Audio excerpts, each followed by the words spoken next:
Closing की पूरी जानकारी सब चीज़ समेट के मानसी हमारे साथ जुड़ चुकी हैं वापस से। मानसी बताइए। बिल्कुल, तो बाजार जो है आज दिन भर परफॉर्म नहीं कर पाया। शुरुआत जरूर अच्छी होती हुई दिखी, लेकिन उसके बाद बाजार में जो गिरावट हावी होती हुई दिखी वो दिन भर वैसे की वैसे इंटैक्ट रही।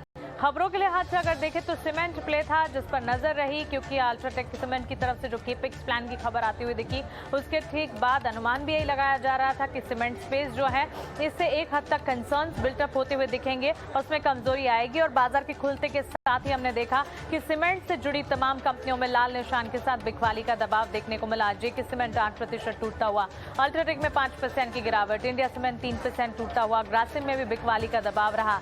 लेकिन ऐसे में बाजार को संभालने का काम कौन कर रहा था? रिलायंस का स्टॉक देखिए, बाजार में इस गिरावट में भी रिलायंस के स्टॉक में तेजी के साथ ट्रेड्स नजर आए।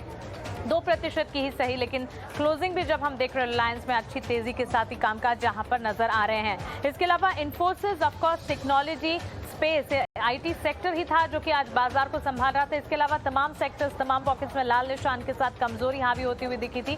लेकिन आईटी स्पेस में अच्छी तेजी, चाहे फिर मिड कैप आईटी स्टॉक्स हो या फिर दिग्गज आईटी कंपनियां हो, अच्छी तेजी के साथ ही वहां पर ट्रेड्स नजर आ रहे थे। इन्फोसिस भी बाजार को सपोर्ट दे रहे थे।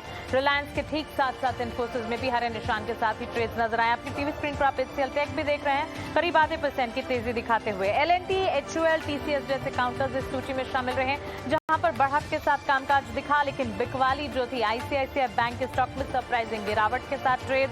एक्सिस बैंक में गिरावट हमने देखी, Grasim, Maruti, UltraTech cement to name a few, जहां पर सबसे ज्यादा बिकवाली का दबाव हावी होता हुआ दिखा। मिड कैप में gaining momentum, Indiabulls housing finance का स्टॉक आज सुबह से हम वॉच आउट कर रहे थे और क्लोजिंग तक इस स्टॉक में अच्छी तेजी के बीच ही ट्रेड्स नजर आए। वहीं ICICI securities, Emami, trend, Castrol, city union bank जैसे स्टॉक्स थे जो कि मिड कैप स्पेस में अच्छी तेजी के साथ ट्रेड्स कर दिखा रहे थे। Losing category Ramco cement, Dalmia Bharat, Dixon technologies, Deepak nitrite, Jindal steel, news based impact रहा जिसके चलते कमजोरी थी। और बाजार की तो अपनी कमजोरी थी ही जिसके चलते स्टॉक्स में भी कमजोरी का रुझान नजर आया। निफ्टी आईटी स्पेस एकमात्र सेक्टर जो परफॉर्म कर रहा था। इसके अलावा एफएमसीजी ले लीजिए, निजी बैंक क्षेत्र देखें, ऑटोमोबाइल, फाइनेंशियल सर्विस, हर तरफ लाल निशान के साथ बिकवाली का दबाव। तो सेक्टर स्पेसिफिक मूव्स भी बिल्कुल नहीं नजर आए। फाइनल क्लोजिंग आपके टीवी स्क्रीन पर आप देख रहे हैं 55,766 के लेवल्स पर करीब 50 अंकों की कमजोरी के साथ सेंसेक्स में क्लोजिंग। 16,600 के भी नीचे जाता हुआ निफ्टी 16,584 के स्तर पर कमजोरी। और बैंक निफ्टी में हम देख रहे हैं 35,295 के स्तरों पर 300 अंकों की बिकवाली का दबाव।